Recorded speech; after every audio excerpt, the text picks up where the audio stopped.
Senator from Ohio. Mr. President, I'd like to ask unanimous consent that the quorum call be dispensed with. Without objection.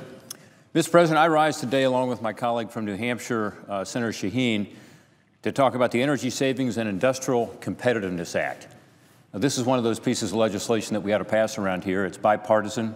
It's good for the country. It's part of an energy plan for America that can help bring the jobs back, help fix our trade deficit, help make our manufacturers more competitive, help save taxpayers money, and actually help to clean the environment. That all sounds pretty good, doesn't it? And it does so without a single mandate. It does so without any new spending. It's fully offset. And in fact, I would make the strong argument it's going to save taxpayers a lot of money. Why? Because by putting energy efficiency in place in the federal government, the biggest user of energy in the world, we're going to see a lot of savings to all of us as taxpayers. Over the past several months, we've been working to clear a few last hurdles that stand in the way of passing this piece of legislation. I'm pleased to say that I believe from what I'm hearing from the other side of the aisle, and Senator Shaheen can talk more about this, that it looks like we're going to have a good shot to finally move this early next year. So before we leave for the holidays, I wanted to have a chance to talk about it a little bit, as Senator Shaheen did. I know Senator Wyden, who's here with us, the chairman, and Senator Murkowski, the ranking member of Energy, are all highly supportive of this legislation. After all, it got out of the Energy and Natural Resources Committee with a strong bipartisan vote, 19-3. This doesn't often happen with regard to energy policy around this place. This is one of those things where Republicans and Democrats alike can come together to do something good for our country. It's also important that we do it now because it gives the economy a shot in the arm at a time when we need it. There's a lot of talk in this place about all the above energy strategy. And to me, this fits perfectly with an all the above energy strategy. On this side of the aisle, we talk a little more about the production side. In other words, we ought to be using more of the energy that's in the ground in America right now, and I think we should. We should be producing more energy. At the same time, that energy that we produce, we should use more efficiently. And it has all those benefits we talked about earlier if you do that. We still import a lot of oil. In combination with China, it contributes to our trade deficit. In fact, the entire trade deficit, you could say, is due to both energy imports and trade with China alone. So by doing away with some of those energy imports, because we're using what energy we have more efficiently here, we're going to see lower trade deficits. The bill creates jobs, and that's why it's supported by over 260 trade associations and companies, including the Chamber of Commerce, National Association of Manufacturers, and others. But it's also good for the environment, which is why the coalition also includes the Alliance to Save Energy, the Sierra Club, and others. And again, a big reason why this passed the United States Energy and Natural Resources Committee with a bipartisan vote of 19-3. Simply put, the legislation that the senior senator from New Hampshire and I have worked on now for, 2.5 years, makes good environmental sense, it makes good energy sense, it makes good economic sense, it makes sense to help move this economy forward. I've visited with businesses and job creators all over my state of Ohio, and they tell me the same thing. Energy efficiency is critical to their ability to compete. And you think about it, we do live in a global economy. We live in an economy where we're competing in Ohio, not just with Indiana, but with India. And as a result, we've got to look at our cost of doing business. And one cost of doing business, of course, is labor. We don't want to compete with developing countries on labor rates. We want our labor rates to be good. We want benefits to be good. Another thing we could look at, of course, is the quality of our goods. We don't want to cut corners on the quality of the high quality of manufactured products we produce in this country. In fact, we want to be sure we're producing the best in the world. But energy is an area where we can cut costs. By making our manufacturers more competitive, by reducing their costs, we're going to be able to compete globally, add more jobs in this country, and again, be able to help on our trade deficit. That's why this legislation is so important, because what the federal government can do is help the private sector take advantage of the best research that's out there, the best practices that are out there, so that our companies can reduce their costs, putting those savings toward expanding companies, plant and equipment, hiring more workers. The proposals contained in this bill, I think, are very common sense reforms and have been needed for a long time. Again, no mandates on the private sector, none. In fact, many of our proposals come as a direct result from conversations we've had with people in the private sector as to what they actually want and need. That's how we put this thing together.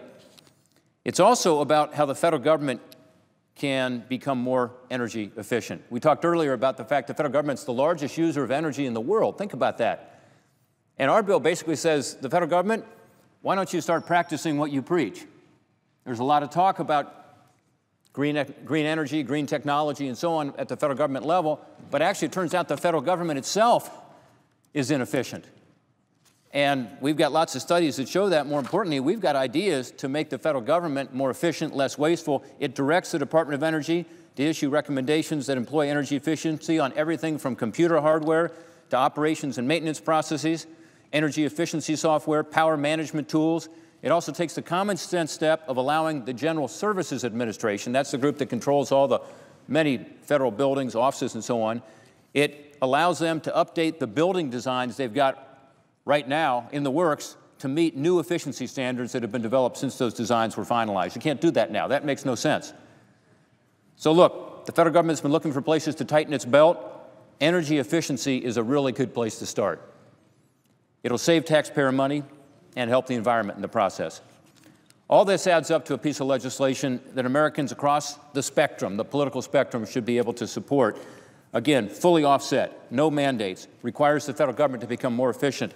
All this makes sense. What will the impact be? Well, there's a recent study of our legislation. It says that by 2025, the Shaheen-Portman legislation is estimated to aid in the creation of 136,000 new jobs while saving consumers $13.7 billion a year in reduced energy costs by the year 2030. It's the equivalent of taking millions of homes off the grid. It's equivalent of the entire energy use of the state of Oklahoma, for instance, if we just put some of these common sense efficiency standards in place. This legislation is not everything everybody wanted, okay? Some of the environmental groups would like to have gone further. Some of the business groups probably would like to see some other stuff that would help them. But this is legislation that is sensible. It will make a difference. It is bipartisan. It can pass in the United States Senate. Significantly, it can also be legislation that will be mirrored in the House of Representatives and passed. There is a bicameral interest in this. A number of House Democrats and Republicans are on board. They're interested in us moving this legislation in part so that they can then move that legislation in the House. We can get it to the President's desk for his signature. The Secretary of Energy has made efficiency one of his new priorities. So this is something that we should and can do. We often lament the fact that there's not much bipartisanship around this place and not much is getting done, and it's true. It's true. The budget agreement was good this week. We had to do something. Far from perfect, as I've said, even though at the end I voted for it because I do think we needed to move forward on this issue and have a budget for the first time in 4 years in this place. But this is an example of legislation that's actually something bipartisan positive to help move the country forward. Any true all-of-the-above energy strategy has to include not just producing more energy, but also using that energy more efficiently. Produce more, use less. That's good for jobs, good for taxpayers, good for the environment. Mr. President, I now yield back my time, and I hope that we hear from the senator from New Hampshire, who's been my partner in this for the past 2.5 years. Mr. President. The senator from New Hampshire. Thank you, Mr. President. Well, I'm really pleased to be here on the floor today with, as he put it so well, Senator Portman, my partner in developing this energy efficiency legislation, the Energy Efficiency and Industrial Competitiveness Act, also known as Shaheen-Portman. It's a long name, but as he pointed out, it really goes a long way to address some of the energy challenges we face in this country. It is a win-win-win.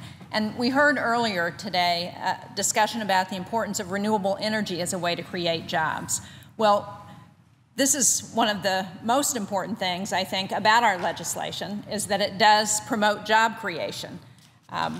As the American Council for an Energy Efficient Economy said, 136,000 new jobs would be created by 2025 if we passed the legislation. By 2030, it would net an annual savings of almost $14 billion, $13.7 billion for consumers, and it would lower CO2 emissions and other air pollutants by the equivalent of taking 22 million cars off the road. So, as Senator Portman said so well, this is a win for job creation, it is a win for the environment, it is a win for national security, and it is a win for saving costs. Now, Senator Portman talked about the importance of continuing the bipartisan efforts that we saw this week with passing a budget. Like Senator Portman, I supported that budget as well, despite some of the misgivings I had about it. But I think it was important to work together to move forward on addressing the issues that we face in this country. And that's exactly what the Energy Savings and Industrial Competitiveness Act would do. It's a bill that will create jobs, lower pollution, and save taxpayers money. And we had a great opportunity to pass this legislation back in September. Unfortunately, we saw some people come to the floor and object because of non-relevant amendments, but we have an opportunity to come back to it in the new year and to try and pass it again. And I'm hoping that we can do that, and one reason we're here on the floor today is to talk about that second opportunity that we're going to have. And as Senator Portman and I have been working on some of the bipartisan amendments that have been offered for the bill, and we're hopeful that some of our colleagues who support those bipartisan amendments, who have authored them, will come on board with this legislation and will help us get this passed in the new year. Now, as Senator Portman said, to date, this legislation has more than 260 endorsements from groups that include business, the environment, think tanks, trade associations. Supporters include everybody from the U.S. Chamber of Commerce, the National Association of Manufacturers, the Natural Resources Defense Council, and the International Union of Painters and Allied Trades. I think anytime you can get the Sierra Club and the American Chemistry Council supporting a piece of legislation, you know you've got a good bill that can attract a lot of support. And that's where we are in this legislation. But as we know, passage of the bill was delayed by a small group of senators back in September. But there still remains a real interest, I think, in debating energy efficiency policy on the floor of the Senate. We've also heard from the House that both Representatives Fred Upton, chair of the House Energy and Commerce Committee, and Ed Whitfield, chair of the relevant subcommittee with jurisdiction over energy efficiency, have expressed interest in Shaheen Portman and said that they will move energy efficiency legislation if the Senate passes a bill. Now, since the bill was taken off the floor, Senator Portman and I have continued to work with Chairman Wyden. He was here a few minutes ago and plans to come back, hopefully, to speak to the legislation. We've been working with Ranking Member Murkowski to incorporate some of those relevant bipartisan amendments that have been cleared by the committee that I talked about a few minutes ago. If we can do that, if we can include those amendments, it would make the legislation even better. It would secure additional support that are necessary to ensure passage, and it would allow us, I hope, assuming the leadership agrees, to bring this bill back to the floor. I'm confident that we can pass this legislation if we can get it back to the floor.